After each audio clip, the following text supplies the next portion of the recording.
Deep beneath the Aegean Sea lies the rusting hulk of a giant ocean liner. But this is no ordinary wreck. Titanic waxa uu ahaa markab xamuul oo Ingiriiska laga leeyahay waxaana uu ku dhex sugnaa waqooyiga badweynta Atlantic saacadii hore 14 Abriil 1912 kadib markii ay ku soo dhaceen buuro baraf intii lagu guda jiray socdaalkii gaabnaa ee Southampton ilaa magaalada New York.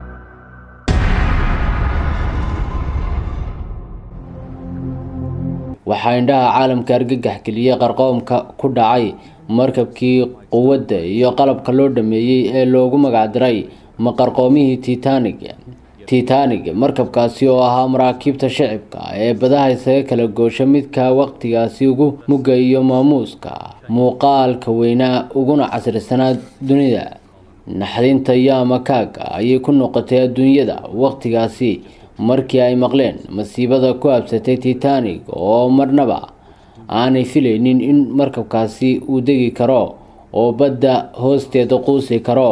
biyaha badweynta ayaa qaaday qaar ka mid ah dadkii ugu qanisanaa caalamka iyo sidoo kale boqolaal muhaajiriin ah oo ka kala yimid Great Britain, Ireland, Scandinavia iyo meelo kale oo Yurub ka mid ah kuwaasi oo nolol dhaanta tan Yurub u raadsanayay dalka Mareykanka.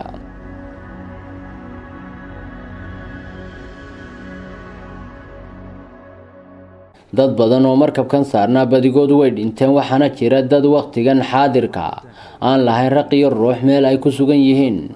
wax yar ayaa ka badbaaday oo nolol lagu soo gaadhay kuwaasi oo sheekooyin badan oo la xidhiidha markabka laga sameeyay iyo sidoo kale filimaan. Titanic waxa uu ahaa sida magaalo badweyn dul saaran oo ay u dhameystiran yihiin wax kasta oo looga baahan karo adeeg bulsho oo dhan sida dhakhaatiir, farmasiyo, hoteelo, guryo, meelo lagu dabaasho, maktabado, dukaano iyo wixii la mid ah. dadyo noocyo badan oo isugu jira madax, maalqabeeno, meel dhaxaad iyo maato ayaa saarnaa markabka Titanic. kaliya ma ahayn Titanic midka ugu weyn adduunka, sidoo kale waxa uu ahaa midka la isugu haleyn badan yahay dhanka amniga. iyadoo la dhisayay markabkani 2 sano iyo badh ayaa waxa lagu qiyaasay in saliidda markabkani lagu dhaqaajin karo ee Titanic u baahan karo ay tahay 23 tan. waxaa loo sameeyay dhowr dabaq iyo dhowr qol oo loogu talagalay in ay isxidhaan hadiiba ay biyo soo galaan. aad ayaana loogu kalsoonaa amniga markabkani. cabirka markabkan iyo dhererkiisuna waxa uu ahaa 269.1 mitir ama 882 feet iyo 9 inch. qadarka dhuxusha lagu isticmaalayay maalintiina waxa la sheegay inay ahayd 825 tan. qiyaastii tirada saxda ah ee laambadaha nalalka ku xidhnaa markabka Titanicna waxa la sheegay inay ahayd 10,000 oo laambadood.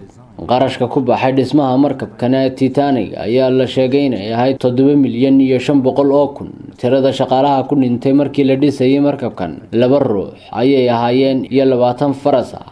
tirada dadka ugu badan ee u qaadi karo markabka Titanic ayaa la sheegay inay ahayd 3,547. tirada dadka saarnaa markabka iyo shaqaalahana waxay ahayd 2,223. tirada lamaanaha xilligaasi ku jiray bisha malabka ee markaasi arooska ahaa ayaa iyagana lagu sheegay inay ahaayeen 13 qof.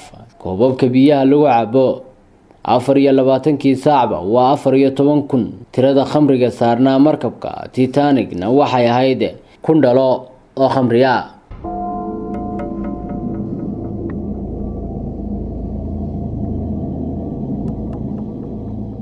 Somewhere in the barnacled wreck of the Titanic sister ship Britannic.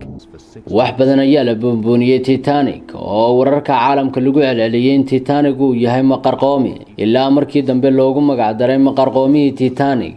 balse dhab ahaantii waxa uu noqday mid cirib dambeedkiisu qarqoomay wax waliba oo saarnaana meesha ay ka baxeen sida hadaladii loogu magac daray Titanic ee ay ka mid ahaayeen maqarqoomi iyo kuwa kale oo tiro badan. markii ay taariikhdu ahayd 10 bishii Afraad sanadkii 1912 ayuu ka ambabaxay xeebta Southampton ee dalka Ingiriiska isagoo ku sii jeeda magaalada New York ee dalka Mareykanka kana sii shiraaqday xeebta Faransiiska. balse 14 isla bishaasi ayuu duqeeyay buuraley baraf ah. maalintaa kadibna dhaawac ayaa ka soo gaadhay duqeyntaasi ayuu ku degay kuna haligmay halkaasina waxaa ku dhammaaday magacii iyo mansabkii markabkani loogu magacdaray ee ahaa maqarqoomihii Titanic. waxaa la sheegay in sababta qarqoonkiisa ay ka dambeysay buurta barafka ah, halka dadka qaarna ay qabaan in Titanic lagu soo riday gantaal dhanka badda hoostooda mara, kaasi oo loogu talagalay in lagu burburiyo, balse waxaa la waayay cadeymo lagu cadeyn karo arrinkaasi. sidoo kale waxaa loo aaneynayaa sababta qarqoonka inuu sabab u ahaa in uusan markabku haysan wax lagu eego ama lagu hago waxa ka horeeya, iyadoo la sheegay inuu hore u qaatay qalabkaasi mid ka mid ah dadkii ka shaqeynayay markabka, isagoo oo ka cudur daartay inuu raaco markabkaasi. waxaana dadka badankood aamineen in ay ahayd maqnaanshiyaha qalabkaasi sababta ugu weyn ee keentay inuu qarqoomo ama uu badda quuso markabkaasi. There was a problem.